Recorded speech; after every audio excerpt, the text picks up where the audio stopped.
Meu nome é Fernanda Lima, eu sou intensivista pediátrica. É um prazer estar aqui com vocês hoje. Eu vou apresentar o Dr. Gregory Hammer. Tem um currículo extensíssimo. É professor de anestesiologia, medicina perioperatória e dor e cuidado pediátrico, cuidado de terapia intensiva pediátrica, na Universidade de Stanford. Ele vai falar para a gente hoje um assunto que é muito caro para todos nós, que é o esgotamento e bem-estar do médico submetido a estresse. Dr. Hammer. Obrigado. Hello again, everybody. We're going to kind of change the topic now. So you can just relax. There will be no statistics. Well, there'll be some statistics, but nothing very painful. No neurophysiology, no cell membrane potentials, etc. So you can just kind of relax now. So we have had a very excellent program in wellness at Stanford.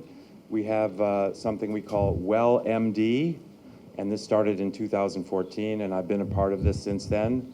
I'm a long-time meditator, and I'm teaching meditation to medical students, residents, fellows, and some faculty. And I think because this problem of burnout is becoming so big, I'm now getting invited to talk about wellness around the US and elsewhere. And so this is a big problem. I know you can all relate to this. Sometimes it seems like there's just nothing you can do about it. I know we all have times when we find that we're becoming less patient. We get aggravated at work earlier and earlier in the day, not just at the end of the day, but in the middle of the afternoon, in the middle of the day, and in the morning, and we know we need to take a break. And sometimes, even when we take a break, we have this feeling of irritation and dissatisfaction, even almost when we come right back to work. So let's talk about this problem. First of all, if you feel that way, you are not alone. We all have this problem to a varying extent. So let's talk about the problem just a little bit. Mostly I would like to talk about some solutions, because now it's very popular to define the problem of burnout. I'm full of hearing about how the problem is. Now it's time for some things that we can think about, at least, so we can take some action in the future. Well, it was working when, it's like the surgeon said when their patient is bleeding after surgery, it was dry when we closed. This was working before we started. You know, there's a spot right there, across here.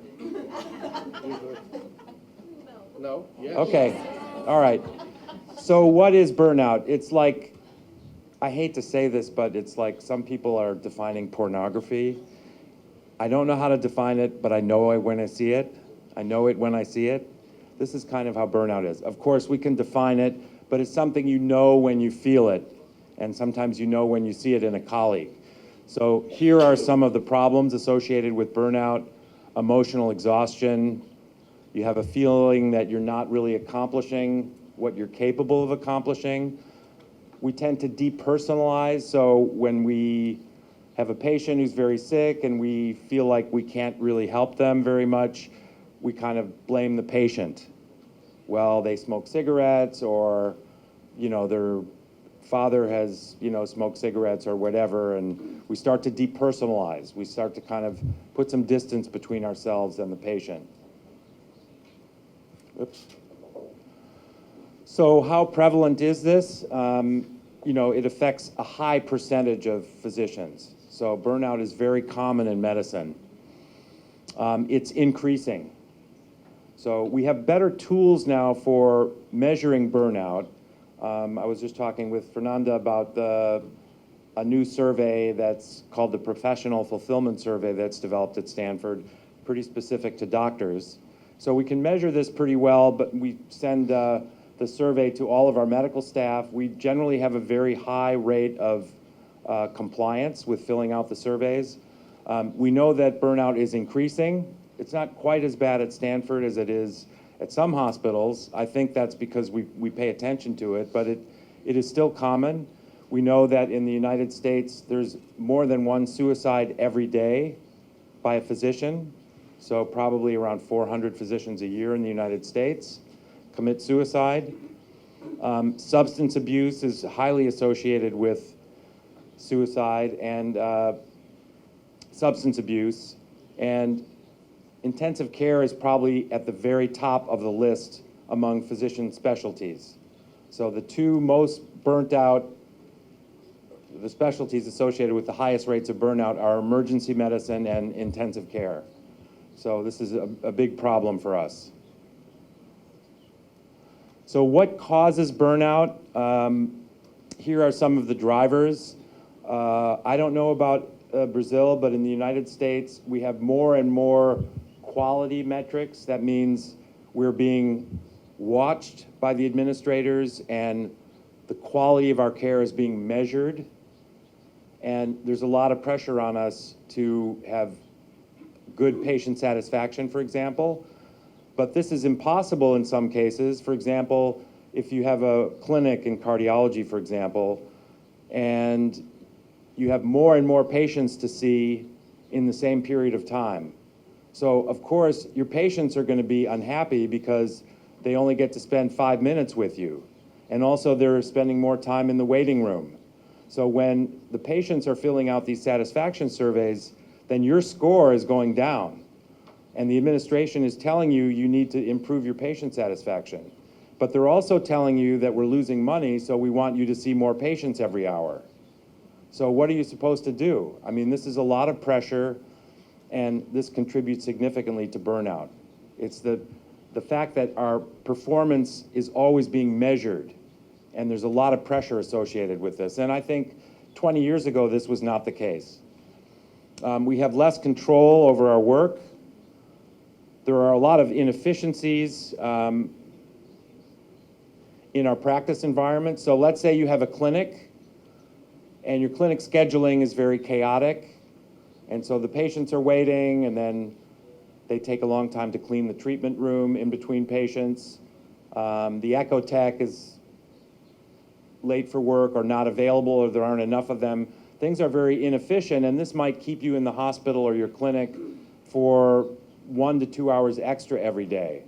So when you know you could be going home at 5 o'clock, but instead you're not going home until 7 o'clock, you're not going to be very happy. And over time, this leads significantly to burnout. We have electronic medical records. Do you have that at your hospitals yet, or are you still doing things on paper? So the electronic medical record, oh, this is a great idea. We can capture all of the billing information. We can use the electronic medical record for gathering data that we can later analyze. However, the systems are not perfect, and we often get stuck trying to do our charting or billing, and again, this causes extra time. Maybe the hospital is not providing enough technical support. So in my department, it's really good. We have 2 people in my department of pediatric anesthesiology. We have about 55 people, 55 doctors. I can pick up the phone if I'm having a problem, and someone will answer the phone right away and tell me what to do in 15 seconds. Otherwise, sometimes I'm in the operating room and I'm starting my anesthesia record on the computer, and it's not working, and I have to tell the surgeon, stop, because I have to record everything we're doing. So this is very frustrating, but at least now we have good technical support. So the hospital is paying for this. So 2 of my colleagues have 25% of their time paid for by the hospital so that they work on our information systems. So this is how the institution can help solve some of these problems. But the electronic medical record in general is considered a significant source of frustration and a significant driver of burnout in the United States.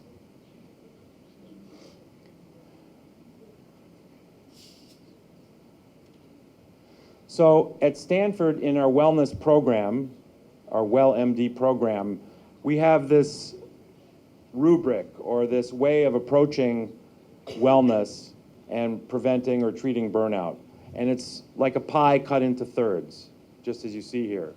So 1/3 is the institution or the department has a responsibility to create a culture of wellness. And this can be done in a variety of ways. So when I came to Stanford, there was a little cafeteria above the operating rooms for the physicians, for the anesthesiologists and the surgeons, et cetera. And this was great because if you had 15 minutes between cases, or you could take a very short break, you could go up and have some lunch. And of course, office space is very tight. There's not enough office space, so they took that away to make it an office for somebody. And you know, now we have to go to the cafeteria and wait in line with everybody else. So, I mean, I usually bring something to eat if I'm in the operating room, but this is an example of how the institution can create a culture of wellness. It's little things. It's providing a small cafeteria for doctors. It's providing programs in mindfulness and yoga and other similar programs. And just knowing that the department and the hospital are doing this makes me feel a little bit better. Another thing is the hospital can provide access to counseling so that people who need to talk to somebody can do it. We have a peer support program. This is a very important program, and I'm a part of that as well. So if a physician has a bad outcome, it gets referred to the peer support group, and we reach out to those physicians and offer to have conversations. We have instructions on exactly how to proceed, how to talk to the individual, but we reach out to people who might be in trouble, who might be very upset about a bad outcome, who might be depressed, et cetera. Again, just knowing this is available, I think, gives everyone the sense that the department and the institution care about them. So these are examples of creating a culture of wellness. The second part is the institution and department also have a responsibility to increase the efficiency of our practice, to have enough treatment rooms, to have enough technicians to clean the room so we can have short turnover, to clean the operating room so we can have short turnover.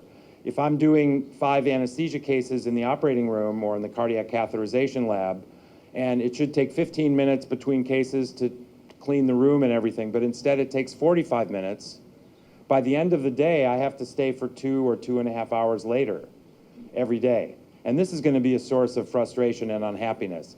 This is something that the department and the hospital must do. They must hire enough people to make our practice efficient.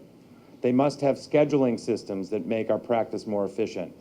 So we have the institution has a responsibility to create a culture of wellness, and the institution has a responsibility to try to improve our practice efficiency.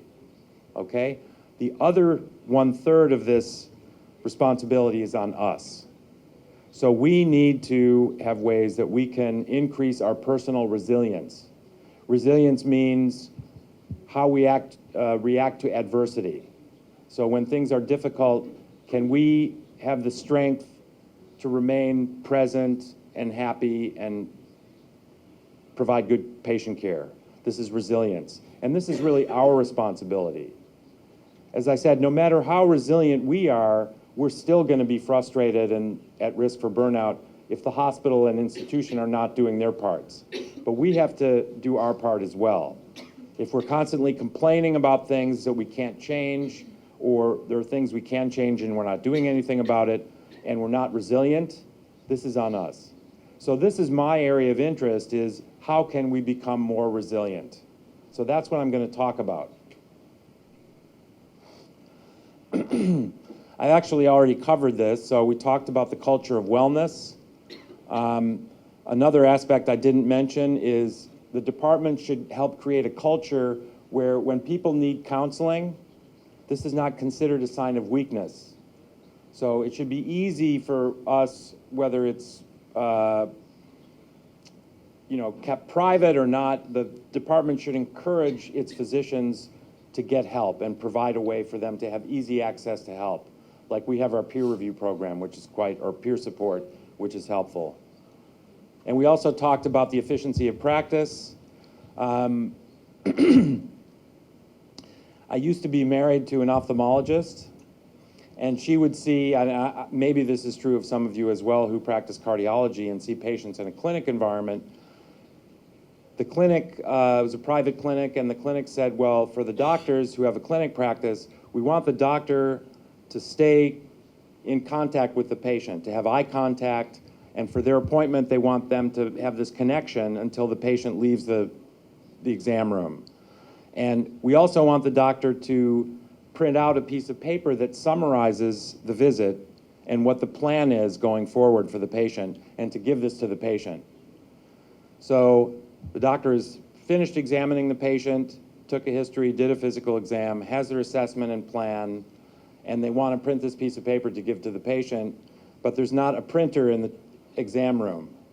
So the doctor has to go to the other side of the clinic to print the document they're supposed to give to the patient. So they lose contact with the patient. They get to the printer at the other side of the clinic, and there's no paper in the printer. So, but even if there is paper, it takes an extra 5 minutes. But if you see 30 patients in one day, this is taking 2.5 hours extra just to get the piece of paper. And when you know this could be easily fixed by just putting a printer in every exam room for very little cost, it's very frustrating. So again, this is part of the efficiency of practice for which the department or the hospital have the responsibility. We talk about quality. Quality, whoops. Let's go back. Quality is usually defined by improving patient care, getting better outcomes for lower costs. But the missing ingredient to this way of looking at quality is our wellness. So our wellness should be part of this quality measurement. We should redefine quality. Quality is how well we take care of our patients and each other, but also how well we take care of ourselves. So I think in the future, this is something that will be more and more of a focus when more programs have wellness programs, and we have people like Fernanda who are doing work in this area. So let's talk about personal resilience. So how do we increase our personal resilience, our ability to be happy in the midst of difficult circumstances? We have very sick patients. Maybe we don't have enough nurses. Maybe the patients don't have insurance. We know we could help them, but the system is corrupted, and some babies with congenital heart disease don't have insurance, and so they die without having proper treatment. This makes us very sad and very frustrated. So how do we deal with this? We're not going to change this. Some things maybe we could get together and have some influence on the hospital, et cetera, but many of these things we're not going to change anytime soon. So how do we deal with this? Well, we have to have good habits for sleep, exercise, and nutrition. So good nutrition, the problem is, do we eat low-fat, high-protein diet? Do we eat low-carb, moderate protein, moderate fat, low everything? We don't know. So I put this up here, and then the next slide, I don't know if you use this expression in Brazil. Duh. This is not an acronym, okay? This means duh. We know that we're supposed to exercise. We know that we're supposed to eat well. We know that we're supposed to focus on our sleep hygiene and get better sleep. So these are things that we know. Yes, there's a difference between knowing and doing. So we need to focus on these things, because if we don't sleep and we don't keep our body fit and we don't eat well, we will not be happy. We'll be very distracted because we're very overweight or we're very tired all the time. So this is a must. So this is kind of like the platform for wellness. We do have to focus on taking care of our bodies. But it's not just sleep, exercise, and nutrition. So there's the additional ingredient, just like we talked about, wellness is an additional quality metric or additional quality ingredient. The additional ingredient to sleep, exercise, nutrition for wellness is mindfulness. Or I would say, this is probably also a very popular term in Brazil, mindfulness. I don't like that word because it makes me feel like my head is being stuffed with all this stuff. My mind is full. That doesn't seem like a good idea to me. It's full enough already. So I would change the mindfulness to presence practice. And the reason I say presence is that when we are present, we are happy. If you think about all the happy times that you've had, it's because you were right there, right here, right now. So you're having a wonderful meal with a friend. You're not worried about the past or blaming yourself, or you're not afraid of what's going to happen next. You are present. You're on the beach listening to the ocean, and you're relaxed and you're happy. You are present. You are making love with your partner. You're present. All these kind of pleasant, happy experiences are related to us being present. Now, when you are unhappy, it's because you are thinking about the past and the future. And we have to think about the past and the future, but we should do so in ways that are adaptive. When we're overly concerned with the past or the future, this is maladaptive. Why is it that we think about the past and future so much? I'll get to my own theory of that in just a minute. So what is mindfulness? This practice really came to the United States in the 1960s and 70s by a PhD named Jon Kabat-Zinn. How many of you have heard of Jon Kabat-Zinn? So if you want to see some wonderful videos and have wonderful material on the internet about mindfulness, this is the guy that started it. Mindfulness was defined by Jon Kabat-Zinn as awareness that arises through paying attention on purpose in the present moment, non-judgmentally. So you're present, you're not judging this is good or bad, you're paying attention. So the principles here are you're being present, you're using intention, you're doing something on purpose, and you're not being judgmental. So I have taken these principles and used them in my own practice and my own teaching. And we'll get to that in just a minute. Again, some important ingredients are not non-judging. So I went to a retreat to practice Qigong. I don't know if many of you are familiar with Qigong, but it's a Eastern practice with kind of body movements like Tai Chi. And the Qigong teacher had everybody in the group sit and face one another in pairs. And he said, I want arbitrarily the person with the shorter hair to look to the person with the longer hair and say, you are bad. And keep repeating this, you are bad, you are bad, you are bad. And then they changed to you are good. So they each did you are bad, and then they changed to you are good, you are good, you are good, you are good. You with me here? And then he asked us, how does it feel when you're talking to each other and you're saying you are bad? And everyone said, oh, it feels bad. How does it feel when you're telling each other you are good? And I thought, I'm not sure I like that either. And then he explained, both are judgments. So if someone says you are good, 5 minutes later, they're judging you, right? So 5 minutes later, they could change their mind and say you are bad. A better way that makes us feel more comfortable is just accept each other. We don't have to judge each other as good or bad. We don't have to judge the world as good or bad. We can just be present with it and accept it the way it is. So that is non-judgment.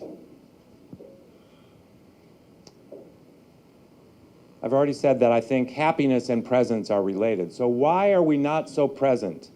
Why are we so fixated on the past and the future? So now my research is in the area of what I would call developmental pharmacology.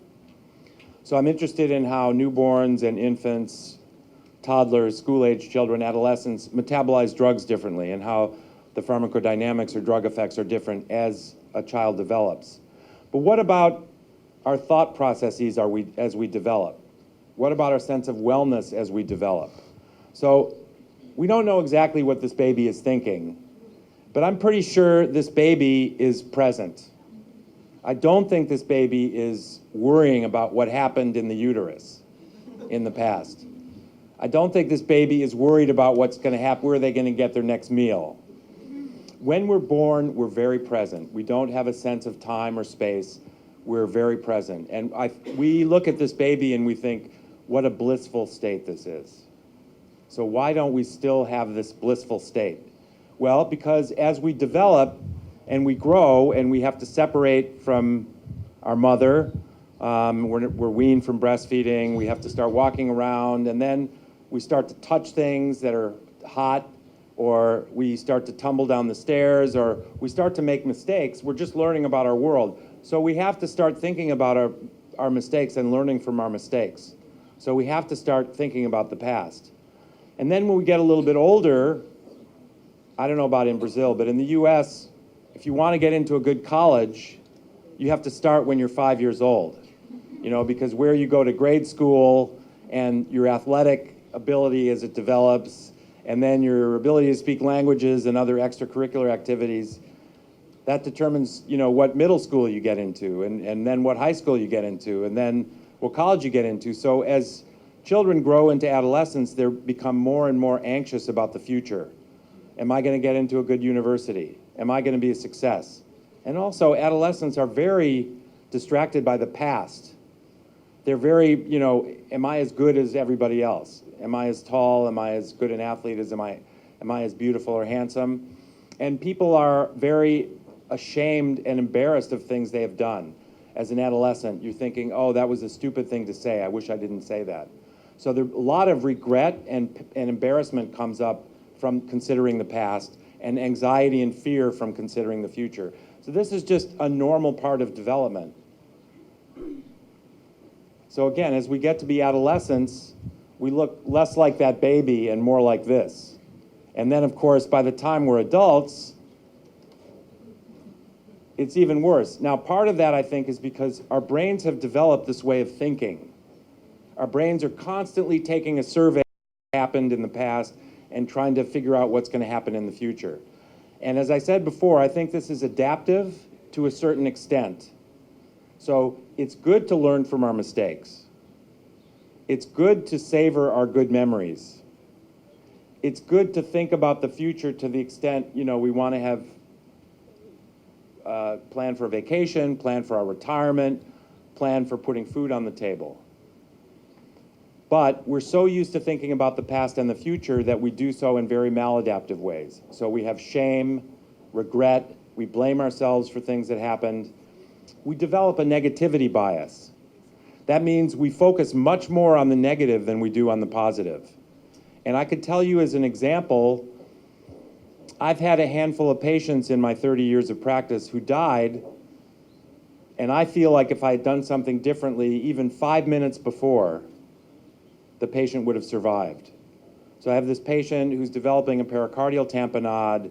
We do an echo, doesn't look like there's that much fluid, but their physiology looks like tamponade physiology. And then the patient has a cardiac arrest while I'm thinking about what to do. And if only I had put a needle in the pericardium, the patient would have survived. And I'll never forget that case. And I have a handful of cases like that. But do I remember the good things that happened? Do I remember the patients that maybe I saved because I was skillful? No. We tend to remember the negative things.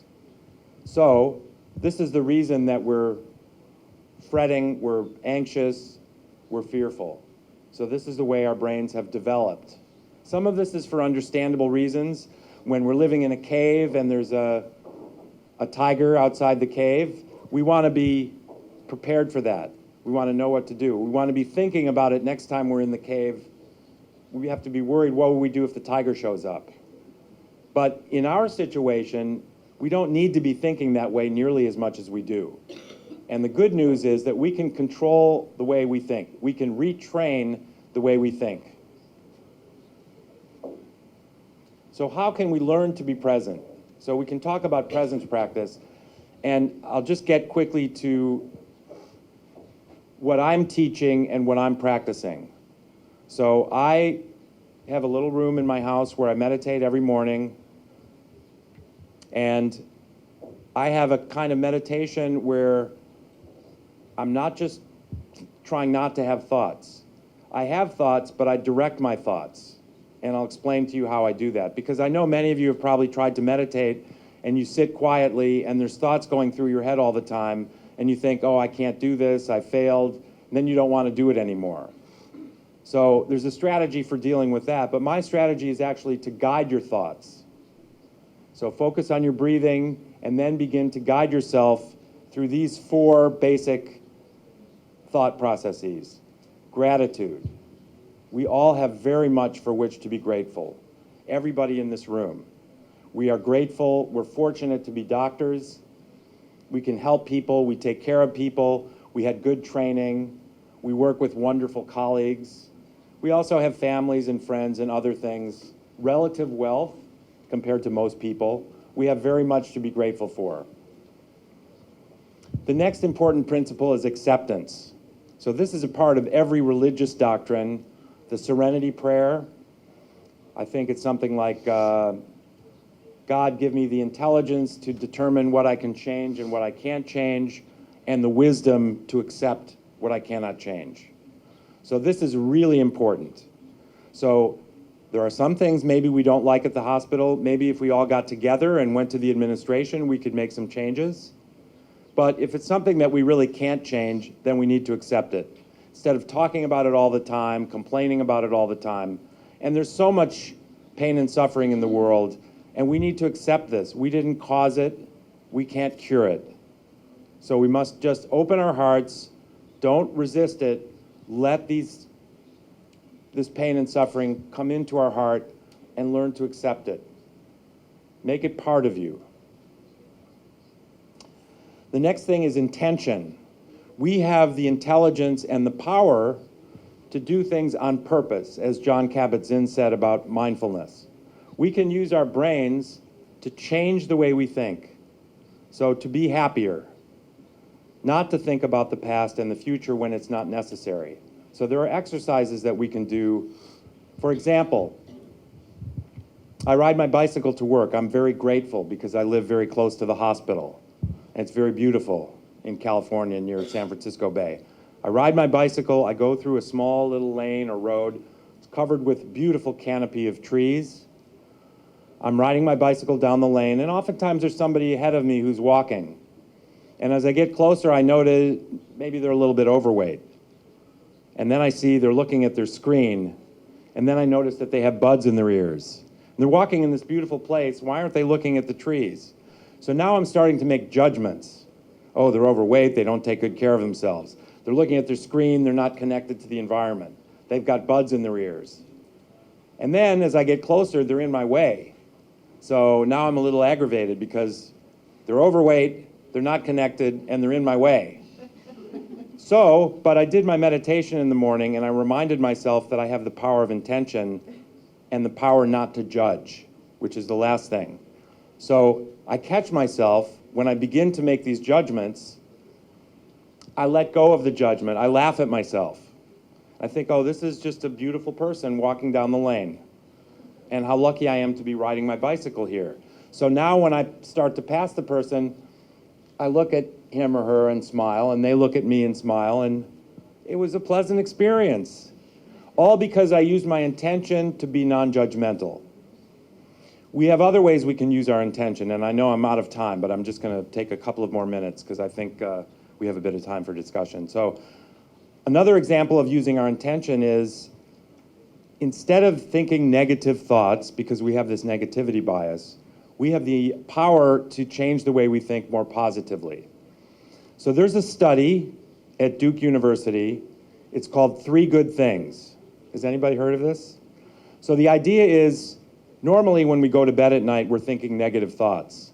We think about what happened during the day. I'll give you an example. I'm working in the cardiac catheterization lab, and I have 5 cases, and I'm working with a resident. And the first patient, the resident does perfect job.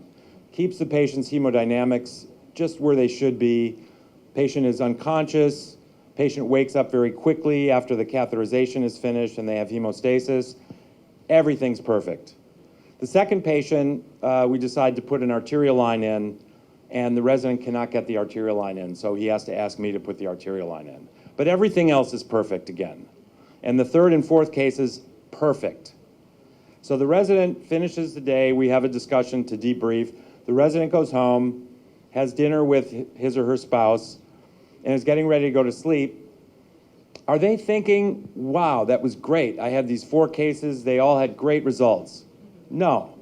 They're thinking of the one thing that went wrong that day. They couldn't get the arterial line in and they're embarrassed.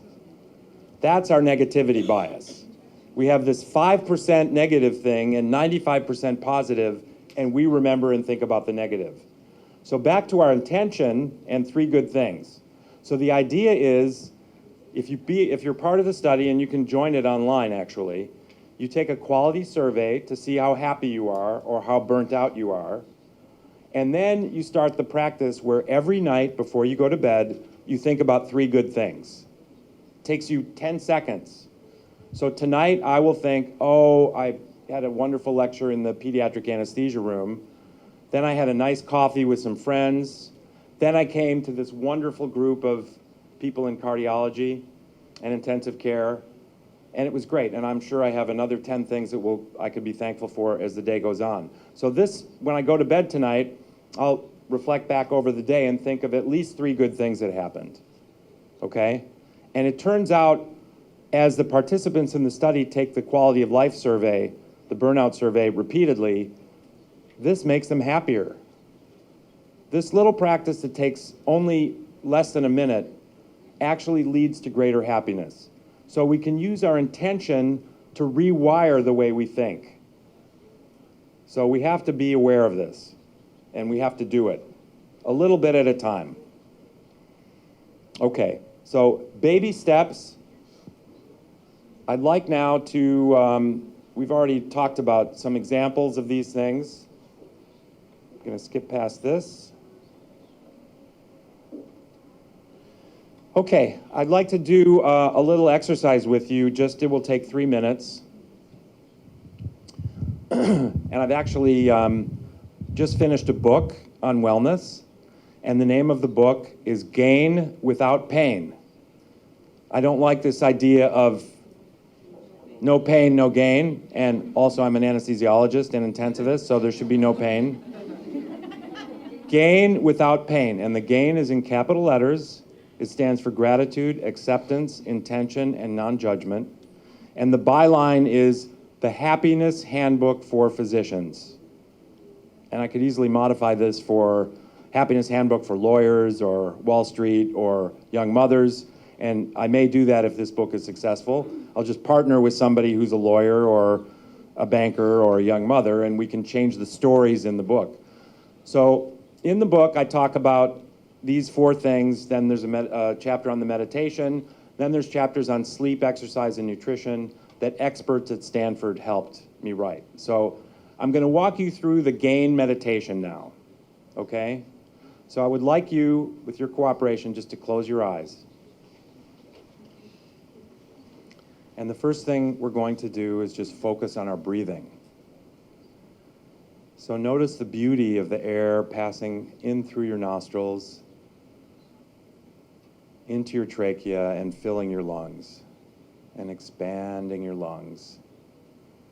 And how magical it is that you just have to relax and your breath will go out. And the breathing is completely effortless. But I want you to just notice the breath. Perhaps take a breath in to the count of 3, pause for a count of 2, and breathe out very slowly to a count of 4. So you'll get used to this 3 on the in-breath, 2 for the pause, 4 for the exhale. And this will slow your breathing down a little bit, and it will bring your attention to your breath. So we'll just take a few nice deep breaths into a count of 3, pause for a count of 2, and out to a count of 4. So beautiful. And we think now about gratitude. We all have so much for which to be grateful. We're so grateful for being together in this room, learning, absorbing knowledge, interacting with colleagues. We're so grateful for being doctors, for having the privilege of taking care of sick patients. for taking pride in our work. We're so grateful for this opportunity. We're grateful for our good health, our relative wealth, our friendships, our family.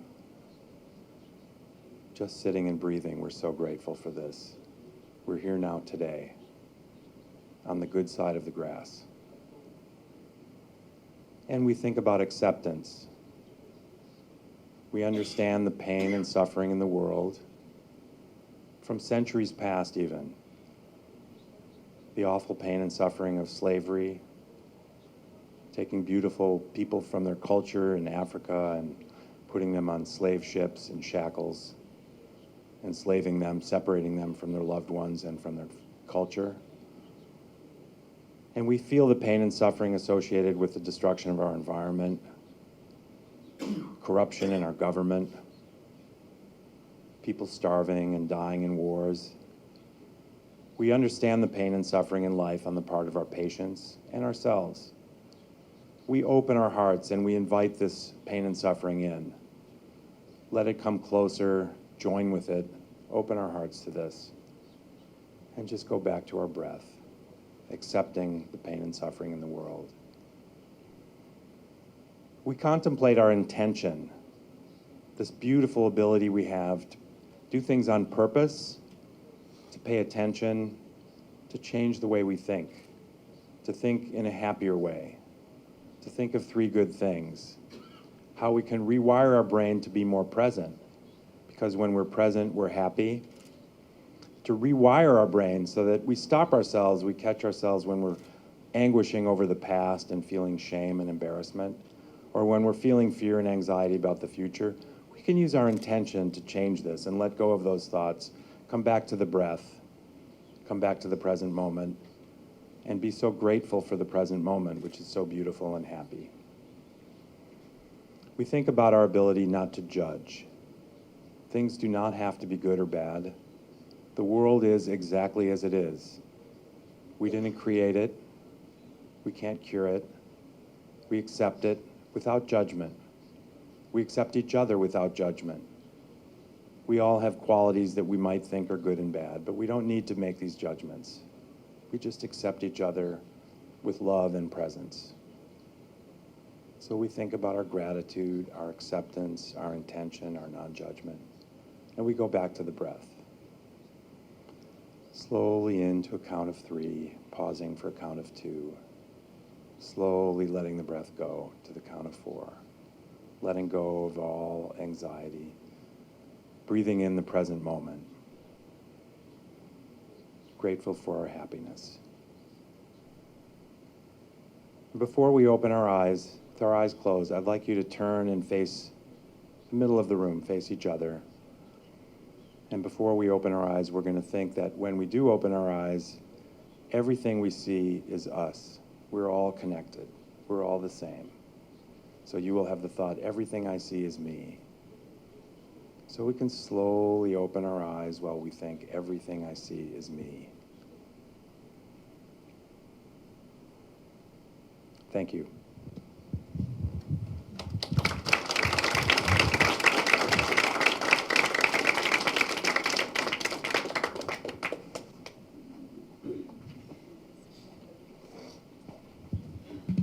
Muito obrigada, foi incrível.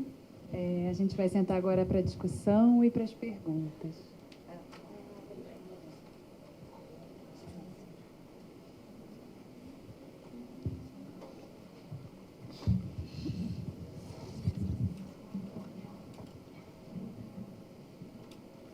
A gente está aguardando um pouquinho só para pegar o tradutor.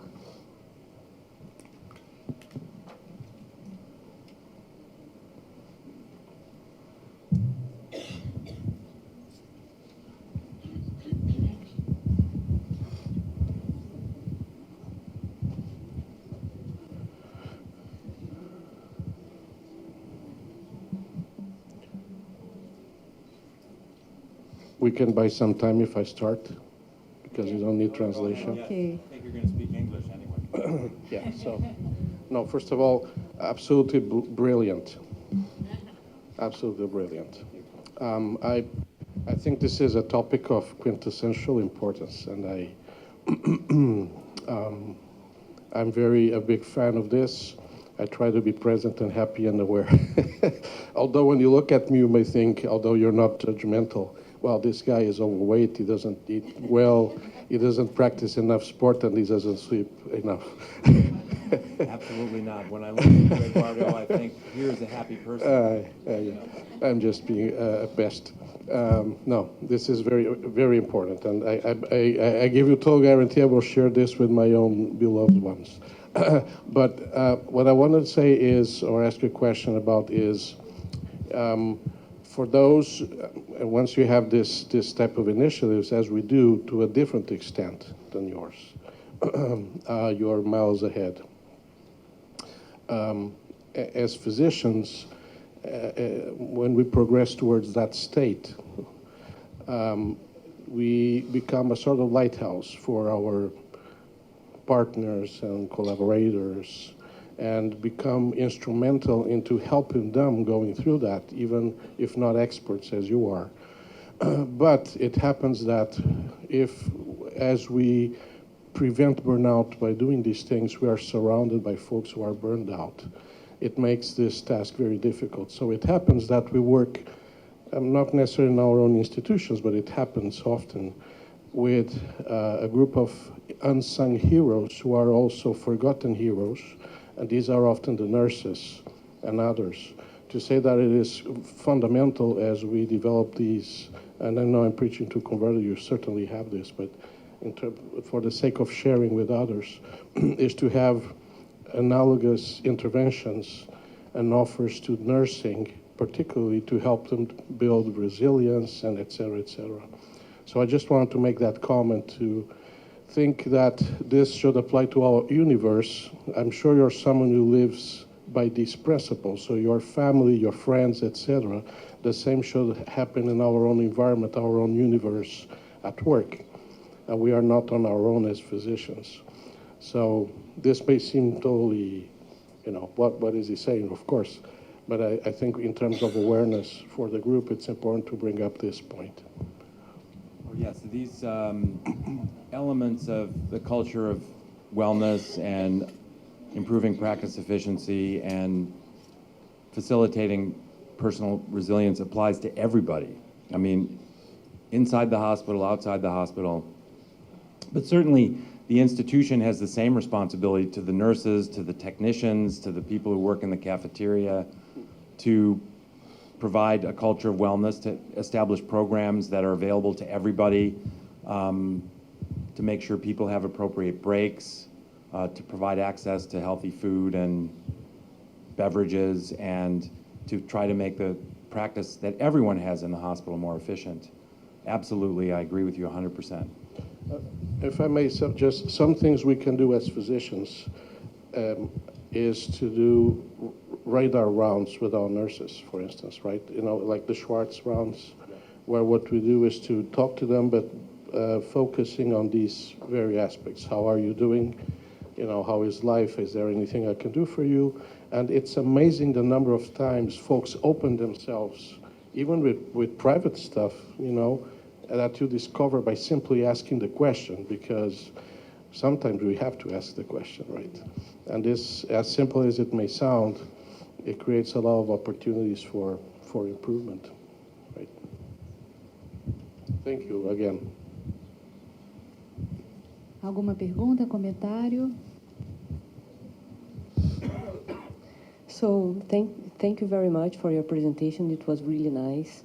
I would like to point something very specific from Brazil. We do have burnout because of our environment. So it's not, we are happy because we work in a very nice institution. It's not the case for everybody. So in public practice, sometimes it's really hard. So we cannot change it, right? So maybe we need just to make sure that we are doing our best, but this is a huge reason for burnout. And sorry, I have a lung problem not related to the presentation. So a little bit burned out too, but yeah, sometimes it's important also to have friends that say, okay, you need vacation, stop, go away, come back, and you'll be better. So I think one big point is public health in Brazil is a source of burnout, and we need to handle this the best way we can. And second, reach out to friends that you think that are suffering and say, okay, you need a week away, and you'll come back and you'll be better. And let's put in practice all that you learned us today, and you will probably feel much better. Thank you very much. I understand the source of frustrations practicing medicine here. I think these same issues apply to us, but in different manifestations. The best we can do is accept those things that we cannot change. So it's just like when you're working with a baby who's got impossible heart disease, just not repairable. And you really can't do anything for the baby and the family except to be present with them. So I walk into the room in the intensive care unit. I practice these principles throughout the day, just for a few seconds at a time. So I'm about to go in the room, I take a deep breath, into the count of 3, hold for 2, out to a count of 4, feel how grateful I am to be in this position to take care of this patient, and accept the circumstances that I did not cause and that I cannot fix. And go into the room with the intention of just listening and being present. And it makes such a big difference to the families. I mean, they connect with you. But the point is, you can't change the fact that a high percentage of babies with congenital heart disease in Brazil will not have any surgical care, and they will die, even when their disease is relatively straightforward, like maybe just a simple tetralogy. So you cannot change that, so you have to accept it. So that's why I talk about acceptance in the context of all the pain and suffering in the world. I mean, this pain and suffering is a part of life. Even people who have everything suffer. But especially, you know, people who their homes are destroyed by war, they're in, you know, camps, living in horrible circumstances. On the other hand, there was a wonderful documentary done on public television, and I think the title of it is Happy. And they profile some people who live in what we would consider horrific conditions. In India, in a small house with a mud floor and just pieces of wood for shelter, and everyone sleeping in one tiny little room, and conditions that you would think would not be compatible with happiness. And yet, many of the people under those circumstances are happy. They just accept their circumstances without questioning it. And I think we need to remember that. And I know how difficult it must be when you know if the government would just be a little bit less corrupt, put a little bit more resources into equipment and facilities and pay for people to have basic care. It's very frustrating, but the point is you have to have the wisdom to discern that which you can influence and that which you cannot change, and just open your heart to the pain and suffering of that which you cannot change. And over time, just with small little practices, you'll find, well, does it help me to be frustrated and burnt out because of this problem? No. Does it help the patient? No. All I can do is bring my presence to the family and let them know that they have somebody who's qualified, who cares about them. This may be the best you can do. Just as when you're working with a patient who's dying and there's really no more therapy that will help them, you have to accept it and they have to accept it. The same goes in different circumstances when the patient may not even be that sick, but there aren't the facilities or the technology to help them. This is something we just have to accept, and it takes practice. Yeah, there's one formula I would state, which is suffering equals pain times resistance. It's kind of like cardiac output, but suffering equals pain times resistance. You're going into that patient's room, you feel the pain of the circumstances. You know we could be doing this patient. That's your pain. If you resist it, if you just feel frustrated and you're going to the past and the future and you're just not accepting this, that's the resistance. So the pain is there. The pain doesn't change. But when you resist it instead of accepting it, you are suffering much more. So suffering equals pain times resistance. Just try to lower your resistance and accept. The pain will still be there, just like if you have a physical pain from an injury or you tore cartilage in your knee and it really hurts. You could just put all your attention on that and make it much worse. Wish it didn't happen, resist the pain, and your suffering will be magnified.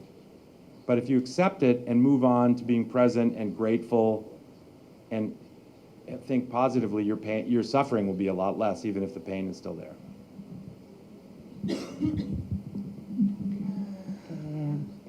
Vou fazer um comentário rápido. A gente estava conversando um pouquinho. A gente conversou um pouquinho sobre isso no intervalo que você levantou. Diferente do que ele apresentou, aqui no Brasil a gente tem claramente duas medicinas, né? A gente tem o serviço de saúde suplementar e o serviço público. E ambos têm a sua parcela de culpa e de cuidado e de dificuldade e que acabam combinando com o burnout do médico e com o bem-estar inadequado. Você trouxe um pouquinho da nuance do serviço público, ele falou um pouquinho da nuance do serviço privado em relação aos indicadores de qualidade, aos processos, a todos os guidelines que a gente tem que seguir. Aqui no Brasil é bastante interessante a gente perceber que ambos fazem e culminam com que a equipe de saúde tenha burnout. Mas quando a gente pensa, quem trabalha no serviço público, e eu também trabalho, toda vez que a gente pensa em burnout, são esses os fatores que vêm na sua cabeça. Então, quando você tem essa fala, eu me coloco exatamente no seu lugar.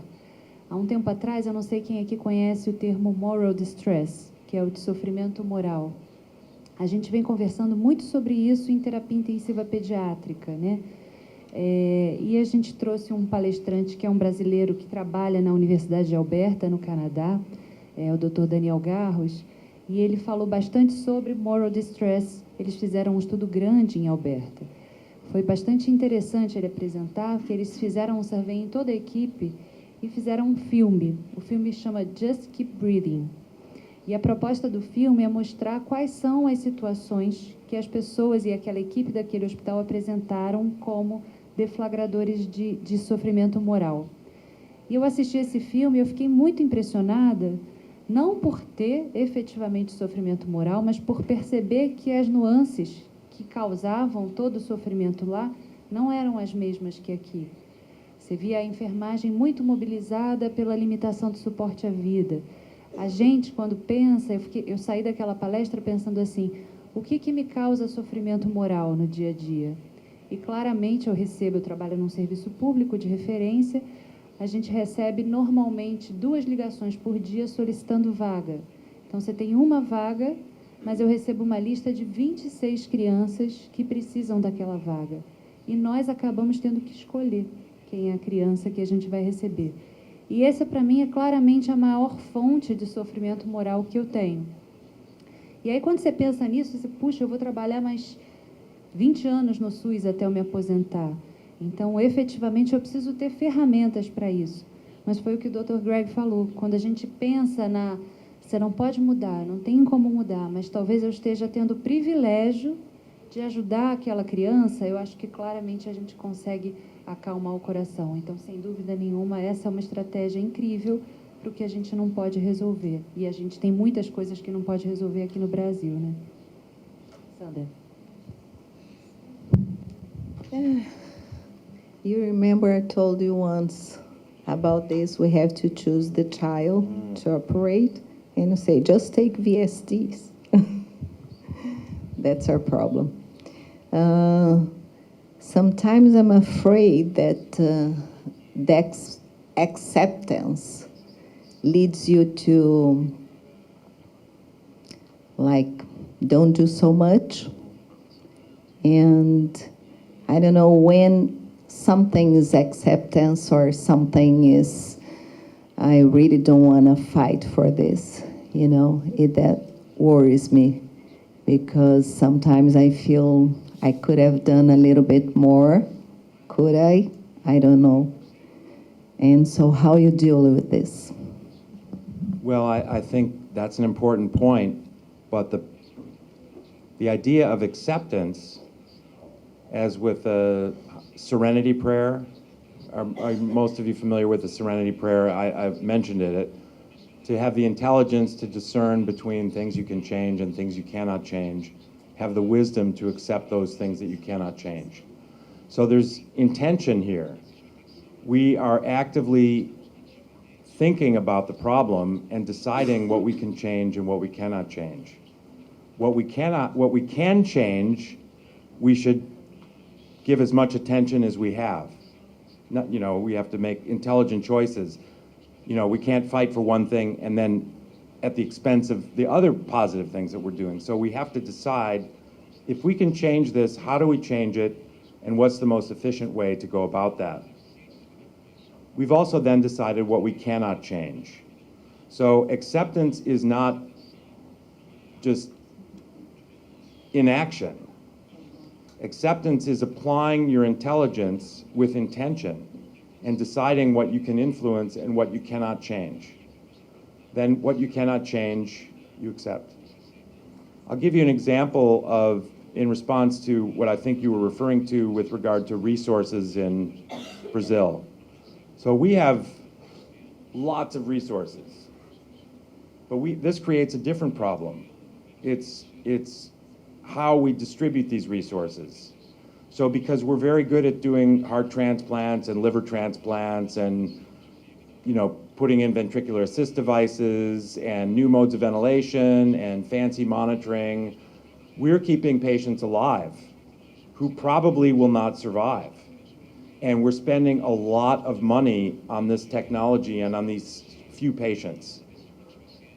Personally, I am very much aware of all the children in the United States that don't have good nutrition, they don't have good medical care, we don't provide good prenatal care if the person doesn't have insurance.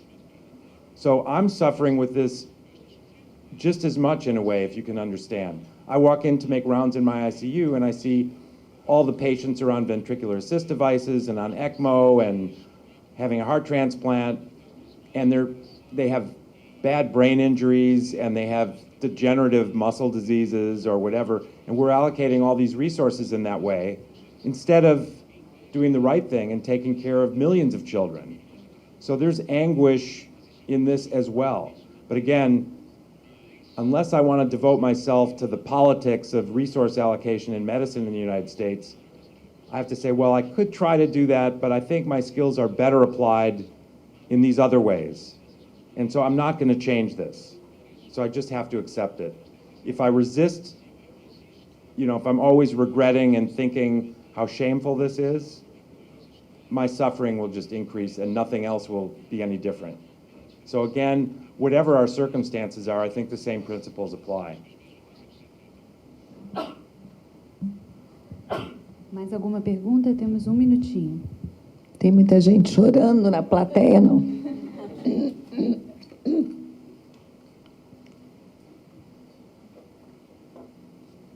Pode ser uma pergunta em português, gente, não precisa ser em inglês.